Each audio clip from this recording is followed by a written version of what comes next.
I am a Senior Strategist. What's a strategist and what do you do are two of the most common questions I get asked, and that's not just from people in the office, that's from generally a lot of people that I meet. The role of a strategist really, it kind of can differ slightly depending on what organisation you're working in, which different business vertical, but ultimately the role's pretty much the same. As a strategist, we put together the plan. We tell people what they need to do and why they need to do it. So the majority of my time is spent with clients, as sort of Miranda said, trying to help them solve their problems, identify how we can help them manage the challenges that they face now and in the future. And in order to do that, there are sort of two things that I really do in my day-to-day working life. I interrogate businesses and organisations. I try and help them understand what they want to do and then take a step back and see if that makes a little bit of sense. And then secondly, and probably most importantly, I try and help them understand their audience and understand their audience needs in general. And I think this is particularly key. And once I've kind of balanced those two requirements together, come up with a solution that hopefully will solve their problem. And as Miranda said, we do that with a number of different people. So she pointed out the Royal Navy specifically. And for the Navy, they have one huge challenge, and that is about recruiting and ultimately retaining the highest quality of personnel so that the Navy is fit for purpose today, tomorrow, and in the future. And we do that in a number of different ways on a number of different projects. So we are working with them on mobile applications. We even help support them in their careers offices with ways in which they can talk to potential candidates and prospects, up unto the point of actually, and probably most importantly, helping them optimize their application journey online through their website. So that we answer that question, we go back to what that main problem is, making sure that those great quality candidates have no barriers to application so they can fill the multitude of roles that the Navy offers.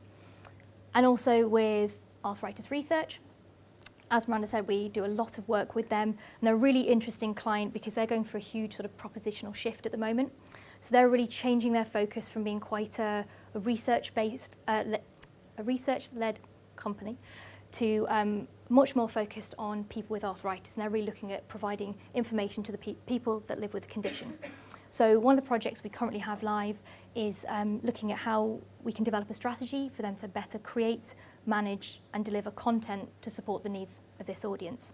So there's lots of different things we do, and if you speak to me later you'll know I like to talk a lot, and I can talk a lot more about those, but that's not really why I'm here today. As Miranda said, this presentation is really sort of to set the scene for the rest of them and sort of introduce that thread that's going to fall through all the others for the rest of the day. And that thread is millennials.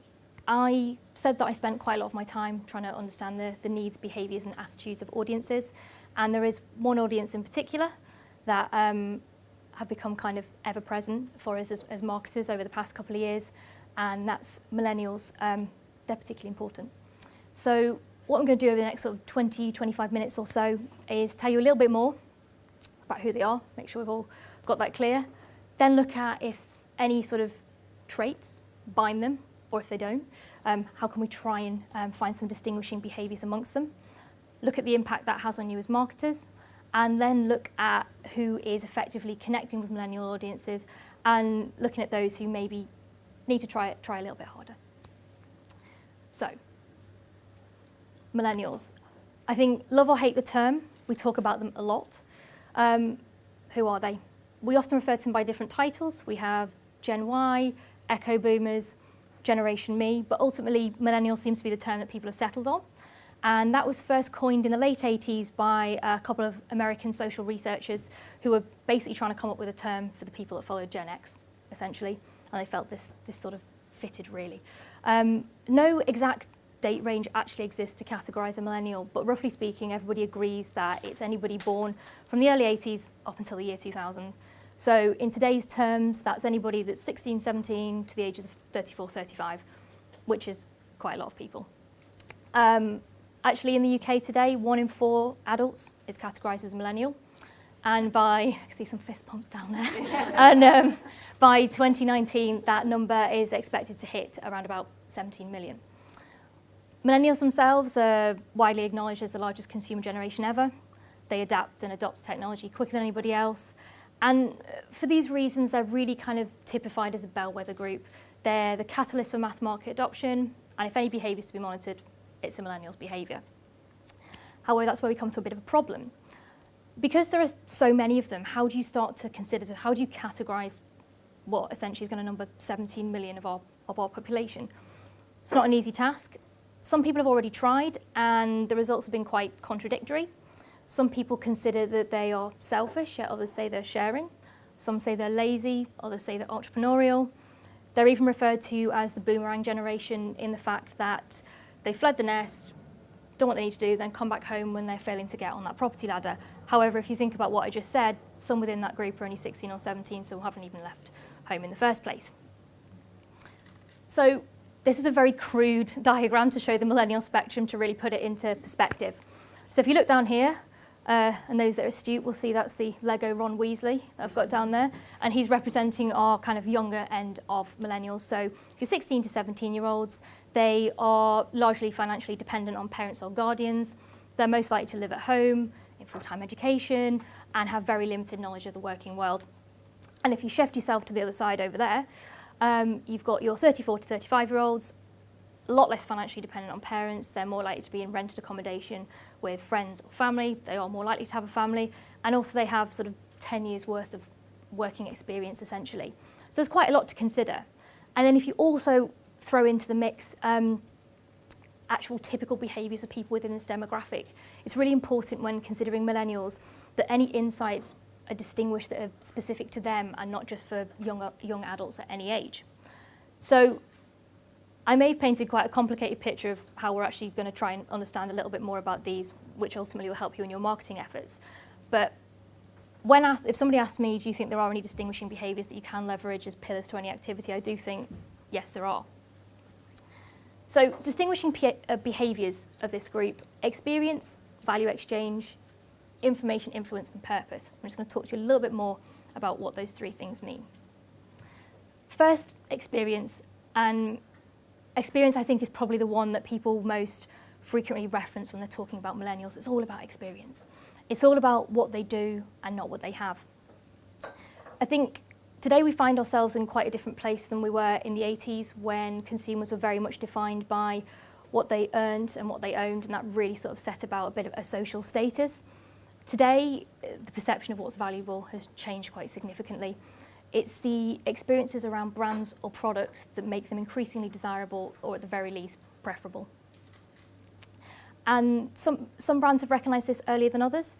One such brand was Nike, and you just can see how they've changed their advertising to really embrace this idea of experience. So the couple that you've got here, which will be on your left, are from the 80s, sort of mid-80s. And as you can see, looking at them, they're all about product. There's no mistaking Nike sold shoes. And even in the product copy, it's all about how great it is, how it's made. You know, if you've got a friend that wears those high tops, you're going to be hanging out with like the right kinds of people.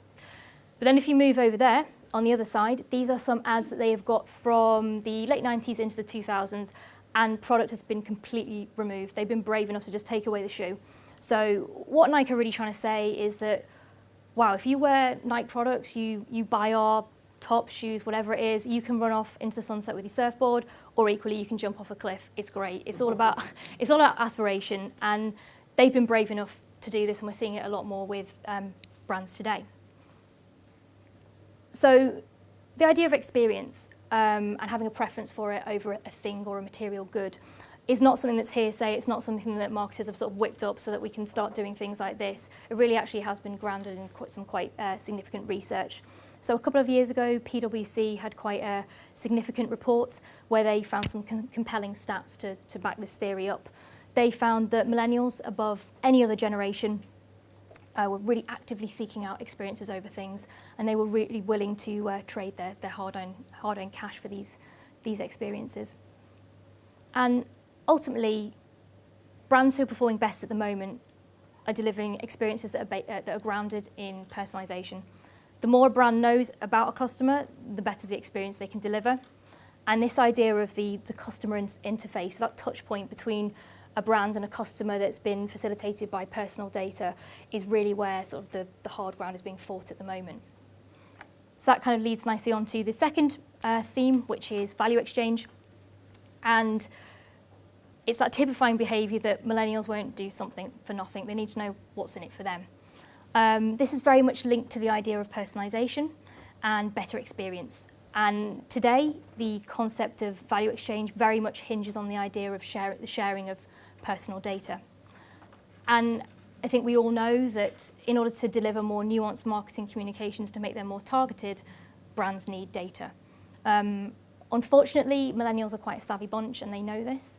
So they know that their information means a lot to marketers, so they want you to work quite hard to get it. But ultimately, if millennials feel that the offer is strong enough for them, they'll be quite willing to hand over their email addresses, phone numbers, names, etc. And one such brand who's done really, really well in this space is Domino's. So Domino's was sort of flailing around a couple of decades ago. Their sales weren't great, they were getting a lot of criticism, and they really needed to consider how can we appeal to this sort of millennial generation and work to the ways that they like to maybe consume pizza. Can we turn ordering a pizza into an experience? And you kind of think it sounds a little bit daft, but actually they've done this pretty well. So what they did was they came up with their Anywhere umbrella, which essentially came up with lots of different solutions, introducing ways in which you can order pizza in slightly different ways. So the one I've picked up here is how you can tweet for a pizza. So essentially what they've done is thrown out the rule book and thought about how else can we create this wonderful experience around ordering your favourite pizza. So they launched something whereby gone is even the time where you'd scroll on your tablet to find that, your favourite flavour, crust, toppings, etc. All you need to do now is pick up your mobile phone, tweet with a bespoke pizza pie emoji, and then your favourite flavour will be delivered piping hot to your door within 20 or 30 minutes, or so they say in their T's and C's, sometimes a bit later, I think. But ultimately, all they ask in return for this service is that somebody pre-populates something online with some information beforehand. And surprisingly, for Domino's, this has been a huge success. And they've collected tens of thousands of people's items of personal data and pizza preferences. And this has all really happened because of millennials' desire to experience what it's like to tweet for your dinner, essentially.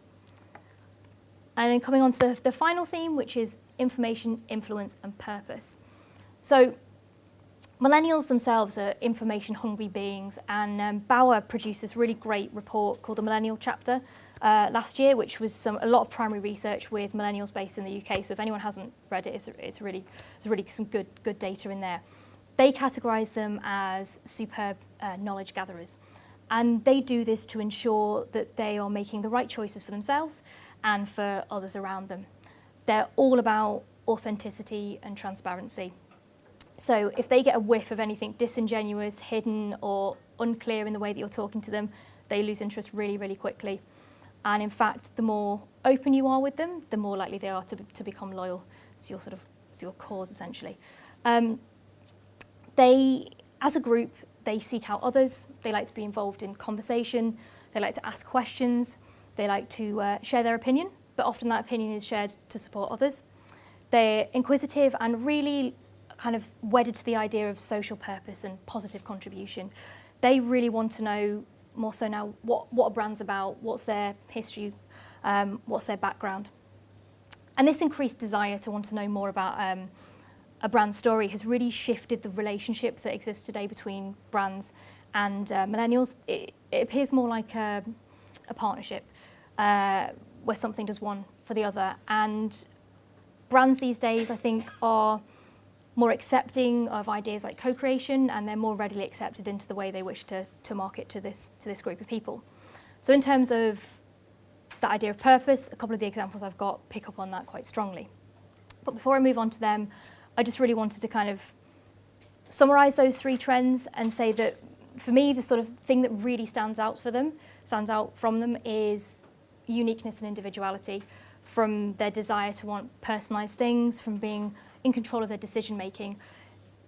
The millennials kind of like things on their terms, and they're very aware that marketers have to work quite hard to interact with them, but when they feel it's done in a relevant way, they're more than happy to share and give back. I think overall, as a group, a lot unites millennials, but ultimately a lot more makes them individual. So I now just wanted to sort of go through, my presentation works. It seems to have just stopped. There we go. Who is making headway in this space? So looking at people who have done some quite good stuff in the way that they're talking to millennials, and then, as I said, some people that haven't done such great things. And I think I just wanted to make the point that these examples are all out of sector for you guys, but I think it's because the principles within them can be applied. I'm kind of quite a proponent of being slightly sector agnostic sometimes, because essentially the audience don't think of you in that way. They'll think of you as experiences or products. They don't think, oh, this sits here, and this sits here. And also I felt that the other speakers today have got some really great sector experience, and I'm not going to try and outdo them. So, who's doing well? Is everyone familiar with Tom's? There's a few nods, no? So Tom's Shoes are an American company, and they started in sort of mid-2000s. And what Tom's do is, for every pair of Tom's shoes that are sold, they donate a pair of shoes to somebody in need around the globe. And Tom's just capture millennials perfectly. The whole idea of purpose sort of sits at the centre of what they do. They also really understand how broadly millennials want to communicate with a brand, how they like to get involved, and you can see that from the way that they lay out their information on their websites, how they drive their social channels. They share a lot of their story so that people will share their story back, so you feel kind of great that, oh, I bought a pair of these shoes and now I can see some of the imagery in some of the countries where these shoes have been given out. This is the difference that my contribution has made, and it just makes people feel a little bit better. One example of something they're doing in the UK this summer is the Style Your Soul campaign. This is being run in partnership with Soul Trader, who are a strong millennial brand, work really well in the sort of footwear arena, and they are inviting customers or potential customers to visit a Soul Trader store in lots of different shopping centres up and down the UK on special weekends in July and August, to meet with a designer and to design your own bespoke pair of Tom's shoes. So you can go in and have like somebody draw whatever you need to have drawn on your shoes, and then ultimately you're going to buy them. You're going to feel great because you've contributed, but then you've got your own pair of shoes. And this is what Tom's does really well. It balances that out. It gives you something for getting something in return, and does that in a really, really simple and effective way. Secondly is Chipotle. So Chipotle are an American fast food, although they like to categorise themselves as casual dining establishment, and they have outlets across the US, Canada, and parts of Europe as well. And about sort of 5 years ago, they sort of got a bit shaky and thought, we really need to address this millennial market because we're not doing too well there, and we actually kind of need to increase that market share a little bit more. And it's not, I think, it's no coincidence that around the same time their major shareholder, McDonald's, disappeared, so then they could rethink their positioning within that market. So they kind of sit under the strapline of food with integrity. So it's all about freshness and provenance, and they were one of the first, at least in America, one of the first chains to really put this freshness and integrity at the cornerstone of their marketing efforts. So what they decided to do in order to connect with this audience was to, not like a lot of their main rivals and use the traditional broadcast media, they thought, actually, we don't think that connects very well with who we're trying to talk to. That's not really where they are. So they made the decision to invest a lot of their money into their own media and talk to people that way, and not in the kind of press, TV, radio, etc. They did a lot of that through social. So using their own channels, specifically in the sort of digital sphere, they created some video content, and that started off in 2011 with a video called Going Back to the Start. I don't know if anyone's seen it. It's quite a cute little sort of animation. It uses Willie Nelson covering a Coldplay song, so that was seen as cool at the time, apparently, when they still were slightly. And it was a really good kind of statement about what they were about. It was all about how you took food from the fields and how that ended up within their various different shops, essentially. So that seemed to work really well, and people started to look at them in a slightly different way. So move forward to 2013, and this is when the Scarecrow kind of enters the fray. And the Scarecrow, you can immediately see they spent so much more money on it. It's kind of like a mini Pixar, essentially. And I was going to play some stuff today, but it's a 7-minute video, so we can send around some clips afterwards, just so you can kind of see the quality of what they were doing. But essentially, it's a story of the Scarecrow, who works in a horrible food factory where they process food. There's some really quite emotional moments with cows being put into little tiny holding pens, which, you know, people loved. It was that emotive connection that you'd never really think about from a fast food restaurant, that it made you feel like, oh, actually, there's more to this than me going in and getting a burrito. So they created this. They also created an iPhone game around the same time where you could be the scarecrow, you could plant crops, you could kind of, make money, good business, that kind of thing. And also I hate using the word, but they gamified the whole process because that's something that does appeal to the audience. They allowed scoreboards and leaderboards to be created, people to get involved ultimately, and that did really, really well. Within its first 2 weeks, it had over sort of 6 million views on YouTube, many shares, and kind of still today is quite actively watched. Then if we fast forward to last year, their latest iteration, again, sort of primarily sitting within own media, but in partnership, they came up with the Farmed and Dangerous 4-part web serial, which was streamed on Hulu, and Hulu is basically kind of an American version of Netflix. We can't get it over here in the UK. But what they did was they came up with this story where they had central characters, again, all talking about provenance of food, but making it relevant today, so things that are happening in society to educate people as to, actually, if we go to a Chipotle restaurant, we know that the farmer's been cared for, we know the food's not, part of a GM crop, all that kind of thing. So that performed exceptionally well for them, and they can sort of continue in that vein, and I just really wanted to highlight them because as a kind of, essentially sort of a burrito chain, they've done really well and kind of positioned themselves in a slightly different place than some of their other rivals with some really smart content that involved that millennial audience. Going to talk about Malibu. Malibu is not traditionally associated with the millennial market. It tends to be a bit of the back of the cupboard, might look a bit dusty type thing. And Malibu sort of recognised this and thought, actually, we don't want to go out yet again with another summer with a palm tree, a beach, and do the same thing that we do every year, and it doesn't really do much for us. So what they quite cleverly did was they actually went to look at what people were talking about, what this target audience were doing. And they found that they were sharing a lot of content around their summer holidays and around the events that made the summer, essentially. So what they thought they'd do was they created a huge hub within YouTube and started populating it with some of their own content and then some content that had been generated from users. And it fell under the banner of the Best Summer Ever campaign. And within that YouTube hub, one of the big pieces of content was a kind of series of videos where 5 strangers were thrown together to go and tick off a bucket list of 40 different things around Europe and the US. Would have been quite a nice competition to get involved with. And what they rather nicely did was they allowed the audience on YouTube to influence which items that people would tick off and what those items might be within reason. So that worked exceptionally well for them, again, racking up the sort of millions of views on YouTube, and actually started to kind of sort of break a little bit more into that millennial market and steal back a little bit of market share from others there. Finally, I'm not going to tell you who this is, but this is a food sort of retail chain who are going through a really big repositioning at the moment because they feel that they're slightly irrelevant to a millennial market. Would anyone have any ideas who they think this might be? I don't know whether you can see it sort of that clearly, but it's really kind of open space, digital screens, quite fresh, kind of quick, grabbing a bite and leaving. Has anyone got any ideas who that might be? No? People are looking quite blank. Who, sorry? It's not McDonald's? No? No? So I didn't know who it is. It's TGI Fridays. So TGI Fridays, who are now calling themselves Fridays, it's a little bit cooler. They felt that they used to be, I wasn't aware of this actually, I don't know if I just completely missed it. They felt that they were sort of the cornerstone of your social life and getting together. They also positioned themselves as like the date night restaurant, which I wasn't quite sure about that, but that's where they used to sit.